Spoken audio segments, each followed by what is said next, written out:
I did my bachelor's at KU, but I did my master's at Fort Hays State, and I completed that in 2003 in history with a minor in political science. I was practicing law in Dodge City, and I really didn't want to move back to eastern Kansas. I came up and visited the late Alan Bush, who regrettably has just passed on, was one of the history professors that Dr. Liston sent me to meet. And he roughed me up. I think sometimes maybe when JDs come back to school, there's issues.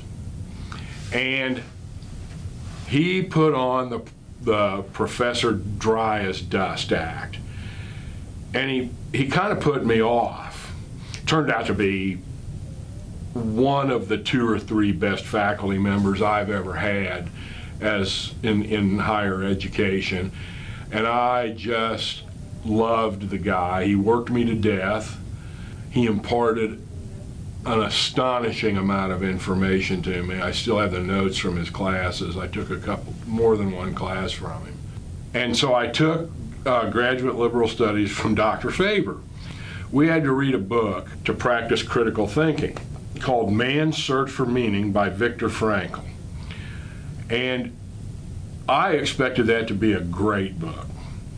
Austrian Jewish psychiatrist who survived the Nazi death camps. I didn't think it was very good. With this guy's education background and surviving the Nazi death camps, frankly, you'd expect a little more than do something important. And I said so. And I got an A on the book review, and Dr. Faber said, "Isn't this bad?" Exclamation point. So I get in Professor Bush's class, and I thought, the way to really impress faculty is to trash a book. So I think it was one of Forrest McDonald's constitutional history books. I can't remember which one it was, but it was really pretty good. Of course, I say, this book is terrible, you know, this and this and this and this. And I think I got the only B on anything I did in grad school. I got a B minus, and the only comment on it was, maybe you could do better. And I thought, well, I'm not off to do a very good start with Professor Bush. But in my last assignment with Professor Bush, he gave me 100% on it. And I went into Dr. Liston, who was my advisor, and I said, look at this. And she looked at it and she said, I've never seen him give 100 before. That I was very proud of.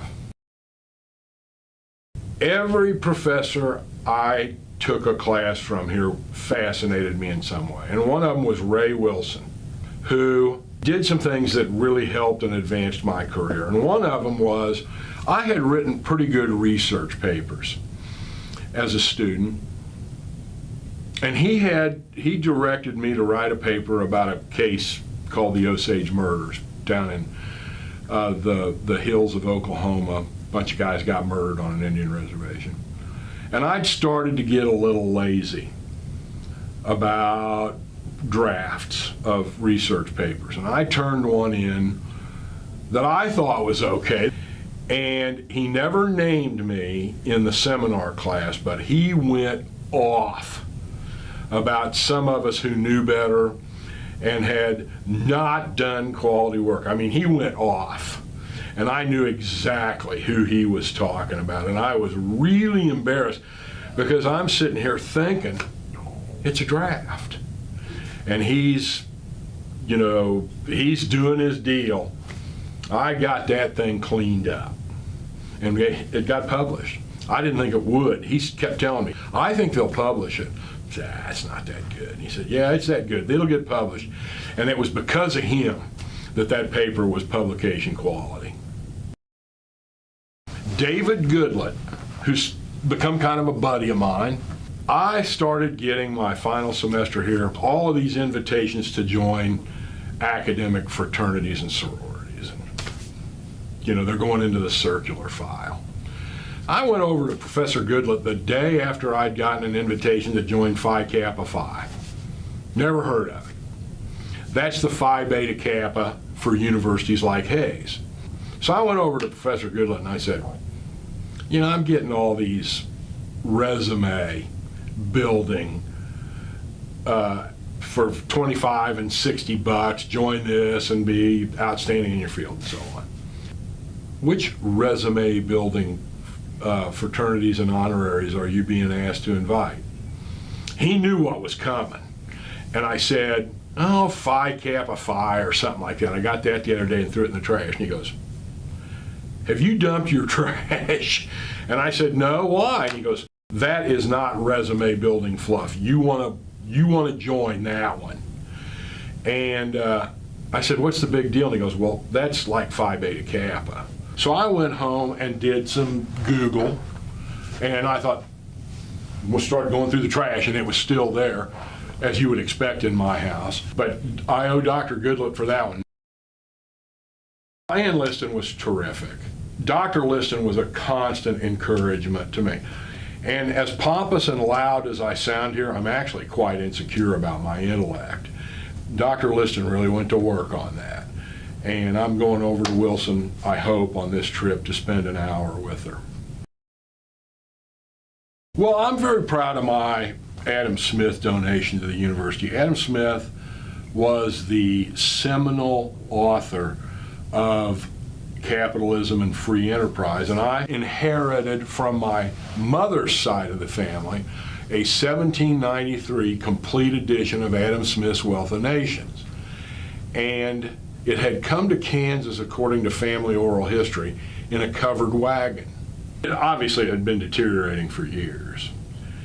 And I thought, this needs to go someplace that can take care of it, that'll appreciate it. And it took me about half a second to think, I'm going to donate this to Hayes. And you would think I had donated the Jefferson Memorial to this university the way I was treated. The library staff here, which is part of the reason I concluded that Hayes could handle it. It was coming here, no debate, no thought. And I'm very proud of that because that's a rare and valuable item. I've also donated from the same source a late 19th century complete works of Mark Twain. Now, I didn't think that was that big of a deal, but Brian Gribben, special collections guy here, and Dean Ludwig thought we'd like to have that. Hayes is welcome to anything I got.